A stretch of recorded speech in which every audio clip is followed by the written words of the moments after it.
এত গাছ আবার বাড়ির চালের উপর উঠে। চলো প্রথম থেকে স্টার্ট করি। এখন ঘড়ির কাঁটায় বাজে 6টা। আজকে আকাশ ছিল মেঘলা, যেমন মেঘলা তেমন গাছ। আর আগের দিন রাতে আমি পরেছিলাম মেহেন্দি, কালারটা বেশ ফুটেই উঠেছে, যদিও এটা চাই না। গাছে যখন জল দিতে আসি তখন দেখি গাছটা অনেক বড় হয়েছে।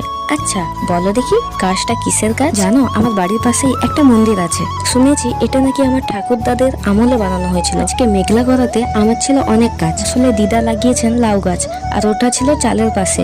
বাছুর এসে সব লাউ গাছের পাতা খেয়ে নিচ্ছিল, তাই শুকনো ডালাপালা চারপাশে পাতিয়ে দিচ্ছিলাম যাতে বাছুর এসে না খেয়ে নেয়। আর জানো, গাছগুলো না চালের উপরেও চলে যাচ্ছিল, তাই জন্য জেঠু আর আমি মিলে চালগুলো ঠিক করে নিচ্ছিলাম যাতে গাছগুলো উপরে ভালোভাবে যেতে পারে। এখন যেমন গরম পড়েছে, উপরে ওঠা মুশকিল। আকাশটা মেঘলা থাকাতে আগে ভাগে কাজগুলো সেরে নিচ্ছিলাম। এখন যাই আমি দাঁত মাজতে। এমন আরো মিনি ব্লগ দেখার জন্য চ্যানেলটাকে সাবস্ক্রাইব করে রাখো। টাটা।